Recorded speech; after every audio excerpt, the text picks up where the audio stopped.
شادی کے 3 سال کے بعد ساسو ماں نے بہو سے پوچھا، بہو مجھے ایک بات تو بتا، میں تجھے اتنی حرام اور کھری کھری باتیں سناتی ہوں اور تو پلٹ کر جواب بھی نہیں دیتی اور غصہ بھی نہیں کرتی، بس ہنستی رہتی ہے۔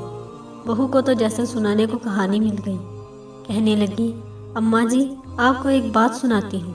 میں جب چھوٹی تھی مجھے ہمیشہ ایسا لگتا تھا کہ میری ماں میری سگی ماں نہیں، کیونکہ وہ مجھ سے گھر کے سارے کام کرواتی تھی اور کوئی کام غلط ہو جاتا تو مجھے ڈانٹ بھی پڑتی اور کبھی کبھی مار بھی دیتی تھی، لیکن وہ میری ماں تھی اور ان سے ڈر بھی لگتا تھا تو کبھی غصہ نہیں کیا۔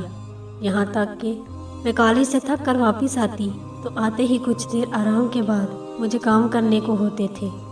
پھر جب میری بھابیاں آئیں تب تو جیسے میرے کام زیادہ ہی بڑھ گئے۔ ہوتا تو ایسے ہے نا کہ بہو آئی تو ساری ذمہ داریاں اس پر ڈال دی۔ میری امی نے پھر بھی مجھ سے کام کروایا اور کبھی بھی بھابیوں کو نہیں ڈانٹا، بلکہ ان کے کام بھی مجھے کہتی تھی کہ کر دو، خیر ہے، پھر کیا ہوتا ہے۔ ان کا ایک جملہ ہمیشہ مجھے یاد رہتا ہے۔ وہ کہتی تھی، خیر ہے اقرا، اگلے گھر جا کر تجھے مشکل نہیں ہوگی، اور میں اس جملے سے چڑ گئی تھی۔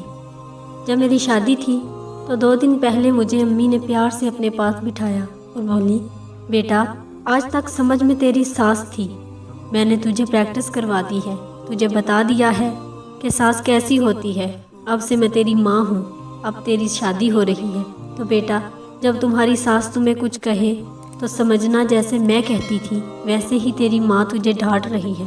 بس یہی بات تھی، مجھے آپ کی باتیں بری نہیں لگتی، کیونکہ مجھے میری امی نے پریکٹس کروا کے بھیجا ہے، اور اماں جی آپ نے تو کبھی اتنا ڈانٹا ہی نہیں جتنا امی ڈانٹتی تھی۔ بہو ہنستی ہوئی کچن میں چلی گئی اور ساس سوچتی رہی کہ کیا واقعی بیٹیوں کی تربیت ایسی کرنی چاہیے۔